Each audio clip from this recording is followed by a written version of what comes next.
కొన్నేళ్ల క్రితం అర్ధాంతరంగా సినిమాలను వదిలేసి పెళ్లి సంసారం అంటూ రంగుల ప్రపంచానికి దూరమైంది. తెలుగులో 2 సినిమాలు, తమిళంలో 1 సినిమా చేసిన ఈ బ్యూటీ అటుపై ఎవ్వరికీ కనిపించకుండా వెళ్లిపోవడంతో అభిమానులు చాలా ఆవేదన చెందారు. తన గురించి చాలా కాలం పాటు ఆరాలు తీశారు.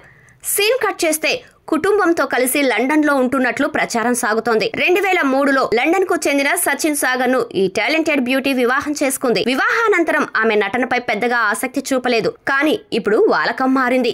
నటనలోకి తిరిగి కంబ్యాక్ ఇచ్చేందుకు ప్రయత్నాలు మొదలయ్యాయి. అదే క్రమంలో వరుస ఫోటోషూట్లతో సోషల్ మీడియాలో గుబులు రేపుతోంది. ఇప్పటికే మమ్మీగా ప్రమోట్ అయిన ఈ బ్యూటీ ఎవరు అంటే ఖచ్చితంగా అది మన్మధుడు ఫేమ్ అంశు గురించే. నటించిన 2 చిత్రాలతోనే బోలెడంత పాపులర్ అయింది ఈ బ్యూటీ. తనదైన అందం, ప్రతిభతో ఆకట్టుకొని యువతరం హృదయాల్లో నిలిచిపోయింది. కొంతకాలంగా రంగుల ప్రపంచానికి దూరమైంది. చాలా గ్యాప్ తర్వాత ఈ ఏడాది తిరిగి నటించాలనే ఆసక్తిని బహిరంగంగా చెప్పింది. అంశు అంబానీ మళ్లీ నటించాలని ఉందని తన మనసులోని కోరికను బయటపెట్టింది. ఈ బ్యూటీ తిరిగి సినిమాల్లోకి రావటం అంటే అక్క చెల్లి పాత్రలు పోషిస్తుందని అర్థం.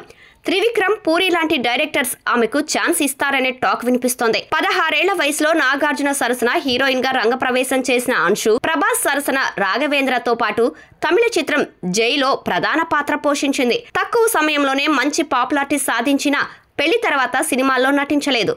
ప్రస్తుతం బికినీల్లో, లింగరీల్లో ప్రత్యక్షమవుతున్న ట్రెడిషనల్ బ్యూటీ అంశును చూస్తుంటే అంతా ఆశ్చర్యపోతున్నారు. ఇదంతా రీ ఎంట్రీ కోసం తహతహ అంటూ గెస్ చేస్తున్నారు.